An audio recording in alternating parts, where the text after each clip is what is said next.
Okay, so we're going to see how long my voice holds out.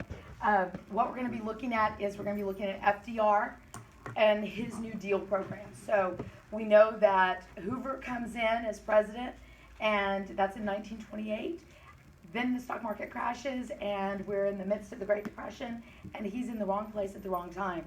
And unfortunately, his presidency is going to be defined by the Great Depression. We talked yesterday about what he did and what he didn't do. We talked about the causes of the Great Depression, so I'm hoping that you guys feel okay with that. Are there any questions about any of that? No? Okay. All right. So we're going to hope that this is going to work for me. All right. So going over just some of the background, when the stock market crashes, when the Great Depression starts, there are going to be tremendous impacts throughout the country in all different areas. Okay, one of the areas is going to be banking. So a quarter of the nation's banks are going to fail. One of the reasons they're going to fail is that there was very little regulation over the banking industry. And so banks were engaged in practices that were probably not the smartest. So they would give high-risk loans that could risk not being paid back. You also had the fact that you had banks that would use customers' money to invest in the stock market. So when the stock market crashed, many of those banks are going to lose all of that money. Did the people have knowledge of this? Like, did they consent to that? No, they didn't. So, okay, yes, no, yes. Okay. Remind me to give these in just a second. All right. So when FDR becomes president, okay, he's going to be elected in 1932. He's going to be elected by a huge margin because the majority of the American public are unhappy with what Hoover's done or hasn't done. Okay, so they feel like he was not effective. So Roosevelt's going to come in. One of the very first things he does as president is he initiates what's called a bank holiday. Now, that isn't where he declares, hey, everybody go take the day off, it's all good. It's where he closes all of the banks that are still open so that they can be evaluated to determine whether or not they have what it takes in order to continue to stay open and function without risk of shutting down.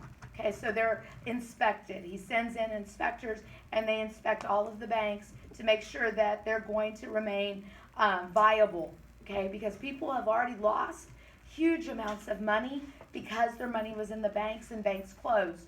So he doesn't want that to continue to be a problem that the American people are facing, and he wants to rebuild their trust in the banking industry. Okay, so the banks are closed for several days. Then he initiates what's called the Emergency Banking Relief Act. Okay, and this happens in 1933. And so President is going to open the banks that are in good standing, and then basically they're going to continue to be monitored. So if there's any sense that a bank is in jeopardy, then there's going to be some type of intervention. All right, so this is to help rebuild America's trust in the banking industry. Because imagine, what would our country be like today if we didn't have banks? Okay, so we rely on banks, and to not have faith in them creates serious problems. Okay, another thing that Roosevelt does as he comes into office is he goes to the airwaves. Okay, so radio is the medium of communication. It's the hot button of communication. So he uses the radio to talk to the American people. He goes to them via their radios and tells them, look, the U.S. government is going to do whatever we can to put people to work, to make things better, to ease your suffering. Okay, so remember, during Hoover, they didn't get any of this reassurance. It was all work hard, effort, do this, do that. But there was no jobs, so there was no support. And so Roosevelt's coming in and saying, here, the government is going to do whatever we can to put people to work and to ease your suffering. And that's going to go a long way to making him pretty popular with the American people. All right, so those are called fireside chats. Okay, so it's also going to help restore America's faith in the banking industry because he's going to talk to them about what they're doing to help with the banks. Okay, so when Roosevelt's elected, he's elected with this campaign promise that he's bringing the American people a new deal. Okay, that happy times are here again, and he's going to provide Americans with this new deal. There are three components to the new deal. The first is relief, the second is going to be recovery, and the third is going to be reform. So the three R's, okay, relief, recovery, reform. Relief is going to be immediate. This is the programs that are going to be put in place to try to get people to work as soon as possible. Okay, so lots of job programs are going to be put in place. The recovery are going to be programs that are going to be put in place to help get the economy up and running, to help with industry, because we know that a lot of businesses failed. So he's wanting to get industry back on track because industry is what's going to make the economy run. All right. The third one is going to be reform. Reform is geared at addressing the problems that helped cause the Great Depression in the first place. So the issues with the banking industry, the issues with the stock market, the fact that there was no regulation of the stock market, the fact that you have, millions of people that are going to be out of work that don't have any kind of income, right? So reform is geared towards addressing these problems so that there's long-term solutions so that we don't see this again. How long did laissez-faire last? Like, when did they kind of back off from that? Is that still going on, or are they like, this isn't it? Well, so we know that under Hoover, you still have that laissez-faire. Mm-hmm. So in the 1920s, that's pretty much the way it runs. Under Roosevelt, you're not going to see laissez-faire. The government is going to be hands-on pretty much everything. Okay. So we, from the Great Depression forward, we're going to see a shift in how the American government works. We're going to see a move towards what's going to become big government. And that's a concern even today. There are a lot of critics that talk about the U.S. government, that it's too big. That starts here, okay? So we have this huge Great Depression that's unlike any depression we've suffered prior to this. And so now Roosevelt's solution is coming in, and the government is becoming very actively involved in all aspects of American life. So it's a shift, and not everybody's going to be on board with it. There are going to be definite critics of Roosevelt. Okay? So the reform, preventing another depression from occurring, changing the economy. All right, so in his presidency, one thing you need to know, Roosevelt is elected, essentially he's elected 4 times. He serves 3 terms, is elected to a 4th, and will die in office right after his election to his 4th term. So there's no other president in U.S. history that has served 3 or more terms, okay, or has been elected to 3 or more terms. Because he's president for so long, there's a lot of stuff that happens under Roosevelt. When he first comes in, he establishes his first New Deal. This is his plan. The components of that are going to be your relief and your recovery. That's the focus. We've got to get people to work. We've got to get the economy running. We've got to figure out how to ease the suffering of the American people. His second New Deal comes in during his 2nd term in office, and the focus primarily on this one is the changes to prevent it from happening again. Okay, so relief, recovery, reform. Okay, and this is talking about the changing role of government, the idea of big government. We'll talk more about that. All right, so some of the examples of the programs that Roosevelt is going to initiate.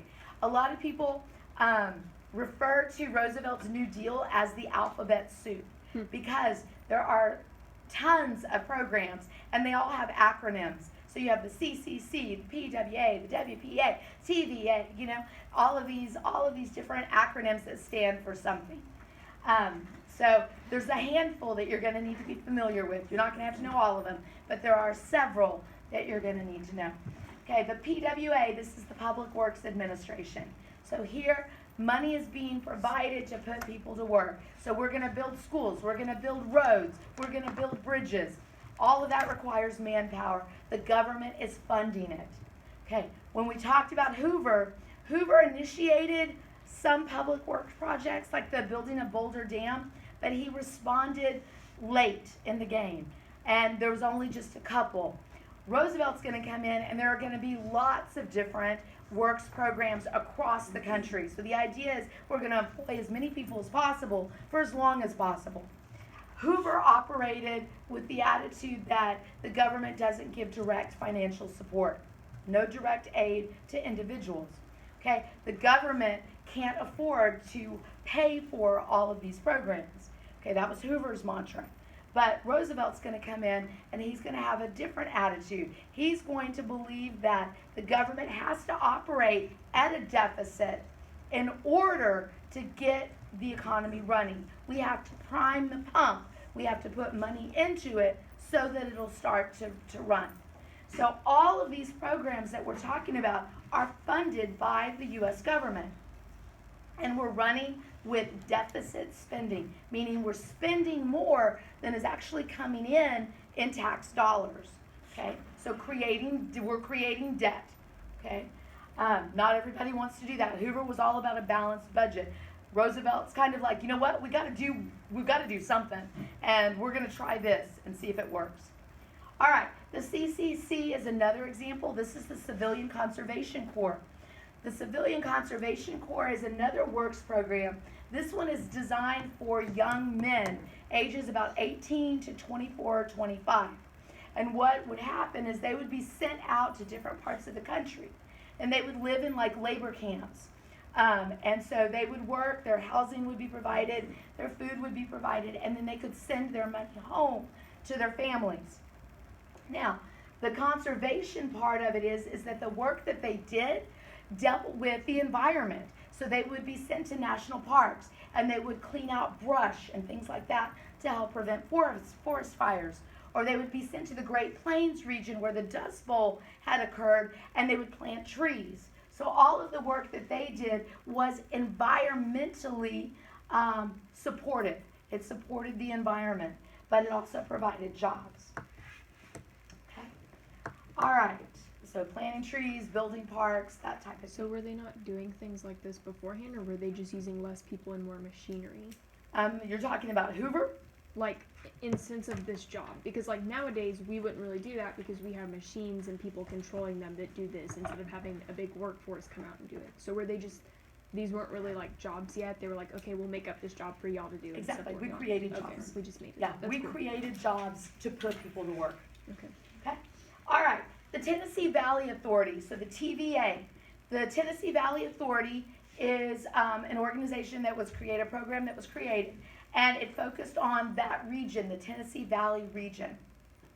And what they did is they built dams, okay? And dams have multiple purposes. Number one, if you build a dam, you have to employ people. That takes people to build it, right? So you're providing jobs. Second, dams provide flood protection, okay? So they help prevent floods. Third, hydroelectric dams, which these were, produce power. So this particular region is going to benefit because it's going to bring electricity to the homes of thousands of people that didn't have electricity prior to this. So rural areas in the Tennessee Valley area are now going to have electricity. All right, so the TVA is one of the important ones you need to know. The CCC you need to know. Okay? So reform utility power in Tennessee, building dams, providing jobs, providing hydroelectric power. Okay, the WPA, the Works Progress Administration. This one was multifaceted. Okay, so it is going to employ approximately 9 million people. Okay, so that's a lot of jobs. And there are a lot of different types of jobs that the WPA is going to provide. You're going to have them where people are building bridges, roads, dams, other buildings, libraries, hospitals, those types of things. But a segment of the WPA also was geared towards hiring actors, musicians, artists. And these people were put to work creating propaganda, supporting the New Deal, encouraging people, helping to build trust, inspiring people. Okay, so it wasn't just building roads and bridges. They actually did hire artists and things like that. So a lot of the art of the Great Depression time period came about because of the WPA and the fact that they hired artists to create those works. Okay, so over 40% of the nation is employed by the WPA during the Great Depression. Okay, so the idea is easing suffering. How do you ease suffering? You put unemployed people to work. You give them jobs. And when you give them jobs, they're going to have an income. They're going to be able to feed their families. That's going to go a long way to helping them feel good about themselves, because the Great Depression not only hit people economically, it hit people like psychologically. It had a huge psychological impact on the American people. And so this is going to help with that. And if people have money, what do you do with money? You're going to spend it. And so if they're spending money, it's going into the economy, and industry is going to start to move, and we're going to start to see progress. That's huge. All right. So in Roosevelt's second term, he initiates a lot of the recovery programs, the programs designed at aiding the nation, but also solving some of the problems that had occurred before. Sorry, this is recovery. I'm jumping ahead. So recovery is also during the first deal. Okay, the AAA, the Agricultural Adjustment Act. All right, so this particular program was designed to help the farmers. Okay, so we know the farmers had it bad. Okay, they had it bad. They were struggling throughout the 1920s. Then the Great Depression happens, and it just goes from bad to worse. So the AAA, what it did is it basically paid farmers not to grow crops. Okay, we're going to pay you not to grow, because one of the problems was there was a surplus. If you had too much, prices dropped, farmers couldn't make money. Okay, now, problem. Roosevelt's going to run into his first issues here, and that is going to be that the Supreme Court is going to basically come in and say, this is unconstitutional. You can't do this. Okay, Roosevelt's going to be like, what? What are you talking about? So he's not going to be very happy. There's several programs that he puts in place that the Supreme Court will come back and say, can't do it. So the AAA is one of them. Why? Why was it unconstitutional? That's just unconstitutional to pay someone to not do something. So, this was overturned. Then the NIRA, the National Industrial Recovery Act. This is another one that is going to come back and he's going to be told you can't do this. So the president was allowed to set codes for industries, to set prices, to set working hours, that type of thing. It allowed for unions to collectively bargain, but what happens, the Supreme Court comes back in and says you can't do it. Okay, so this is going to cause Roosevelt some problems, and he's not going to be very happy. So he's sitting back and he's thinking, how can I prevent them from starting to, declare my programs unconstitutional? And we're going to get to that. Okay, during the second term is where he initiates the reform programs. A lot of the reform programs that he puts in place, we have today. They continue to exist today. And it's important to kind of think about what would our society be, our way of life be, if we didn't have them, if all of a sudden they were taken away. Okay, so the first one is Social Security.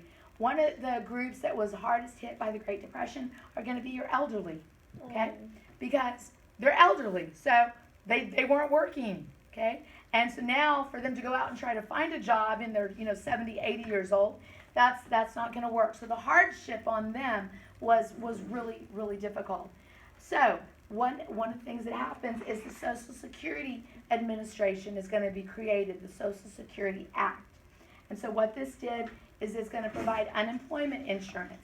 So all of those people that lost their jobs during the Great Depression there was no such thing as unemployment benefits. You couldn't file for unemployment.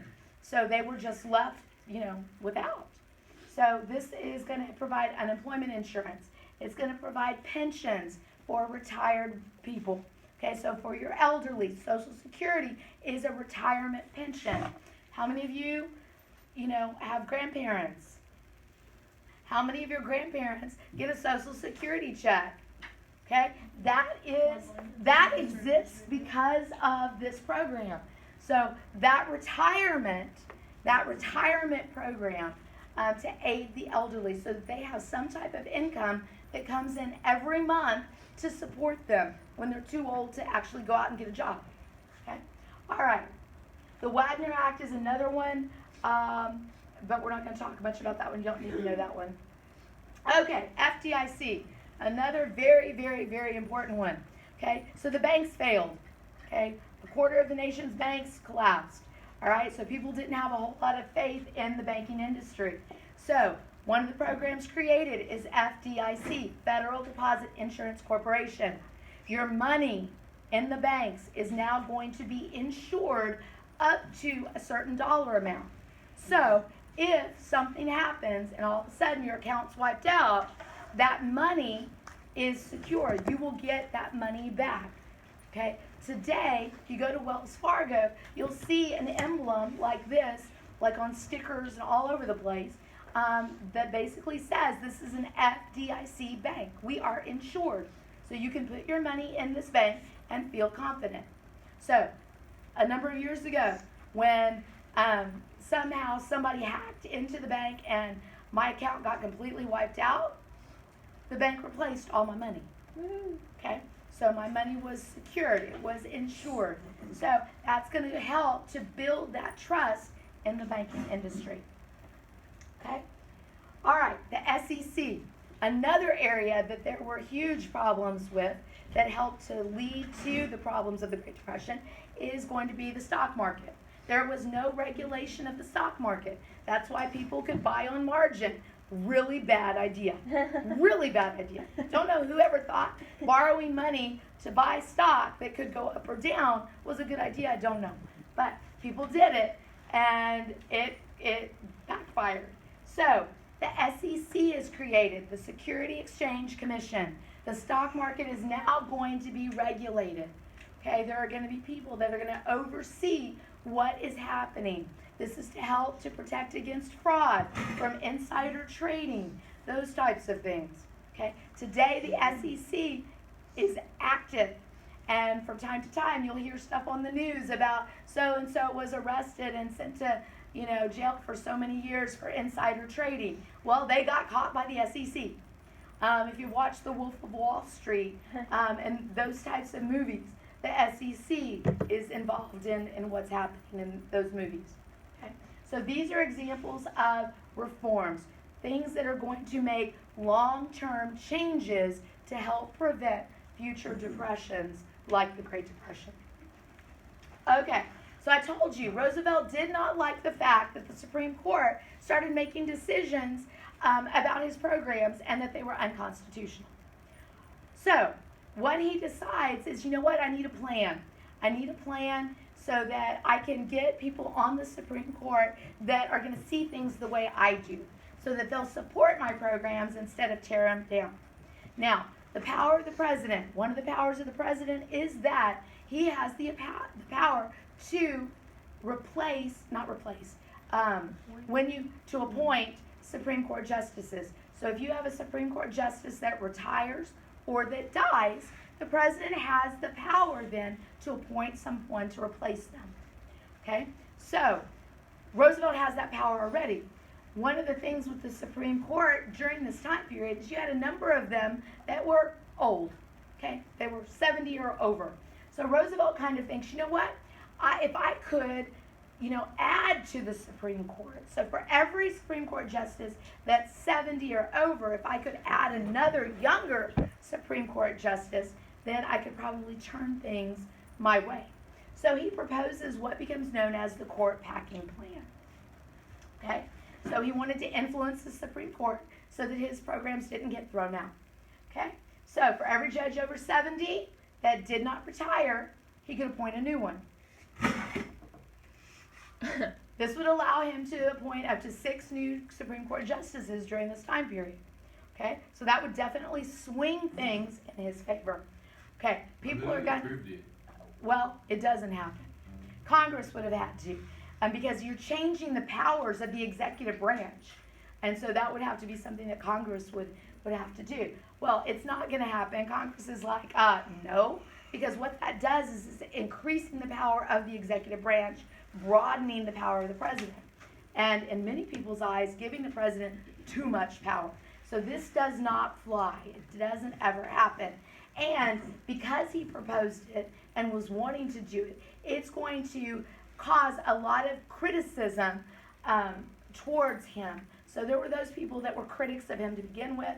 This is going to just kind of add fuel to the fire. But it wasn't a malicious intent, right? It was just like, No, they're not liking my plans. I'm going to try and do this to help fix it for the people. But Right. the people were like, no, you're trying to get too much power. But the bottom line is that it would increase the power of the president. Yeah. So So further down whether the line, if whether you it don't like was someone, intentional for that purpose or not, the fact that he proposed it and this would be the outcome angered a lot of people.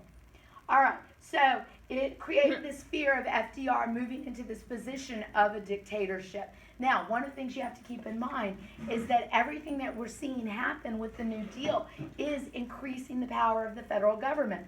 We're seeing the beginnings of big government and far-reaching powers of the executive branch. Okay, so critics of the New Deal of Roosevelt see this as socialism. They see it as the president trying to garner too much power. So there's definitely going to be those people opposed to it. All right, so this is just talking about some of the people during this time period. So this is Huey Long. He's from from Louisiana, governor of Louisiana.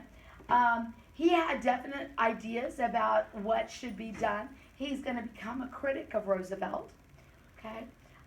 Dr. France, just really quick about Henry Long, Huey Long. He's actually going to run or plan to run against Roosevelt, but he's going to be assassinated. oh, what for? I don't know, but somebody didn't like him, and he's assassinated. Dr. Francis Townsend is another one that he begins as a supporter of Roosevelt, but down the line, he also begins to criticize some of Roosevelt's plans. He was a supporter of a pension for senior citizens. So this is one of the things that we see the Second New Deal embrace with the SSA, the Social Security Act.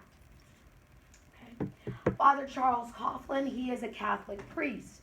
And so he would go to the radio waves and would talk about what the government should do, that type of thing. He's going to be really popular for a while, but he's also going to begin to espouse anti-Semitic views, which means anti-Jewish views, which are going to get him into trouble and he'll lose popularity.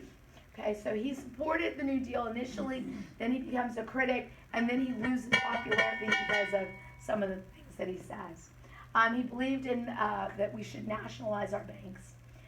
John Maynard Keynes, Roosevelt is going to use some of, if you've ever heard the term with economics, Keynesian economics, John Maynard Keynes has some definite ideas that we see in economic policy. And so Roosevelt will use some of these ideas that the government should run at a deficit. So he proposes this idea of deficit spending, that you have to do this in order to make progress. Okay, so Roosevelt will adopt this, and everything we see with the Great Depression and these programs is the government putting the money in and creating debt. Okay, so was the New Deal good or bad? You have people on both sides of this argument. Today, you have people that see this as a solution, as moving in the right direction. You have people today that criticize this and say that the problems we have today with big government, with our debt, stem from this. Okay? So it's one of those things where we have hindsight, we can look back and see all the different things that have happened. But when you're living in the now and people are starving and people don't have jobs, you got to do something. And, what else could they have done? All right, so restored faith and optimism. The American people are going to have more faith in their government. Okay, they're going to feel like the government is responsive to their needs, which under Hoover they didn't see. It's going to provide millions of jobs. People are going to be put to work. Okay, that's going to be huge. A lot of the programs that were created, we still have today. Not all of them, because some of them were short term, but definitely some were long term. Okay, what are the bad? Increase the power of the federal government. You betcha. You betcha. We went from laissez-faire, government hands off, to government hands on. we are definitely involved in the economy under the New Deal. High unemployment persisted. Okay, well, you have 25% of the American population unemployed at the height of the Great Depression. Okay, there's no realistic way that you're going to be able to put everybody to work short of wartime. Okay, so, but the fact that millions and millions and millions of people were able to get jobs is going to ease the suffering of much of the nation. Okay, it doesn't end the Great Depression, but it eases it. Okay, World War II is going to be what's going to pull us out of the Great Depression. By 1939, 1940, things are starting to look better in the U.S. Okay, there's starting to be progress. We're starting to see people with more money to spend again. The economy's starting to really move. The fact that war in Europe breaks out in 1939 is going to cause American industries to begin to produce goods for wartime. We're not going to join the fight, and for a while we're not going to really aid either side. But as things get worse and worse in Europe, Roosevelt is going to be able to move things in a direction where we're going to be able to produce goods to provide to our allies in Europe, and that's going to put people to work as well. So it's going to be World War II that is going to fully bring us out of the Great Depression. All right, and so that is FDR and the New Deal. How do you guys feel?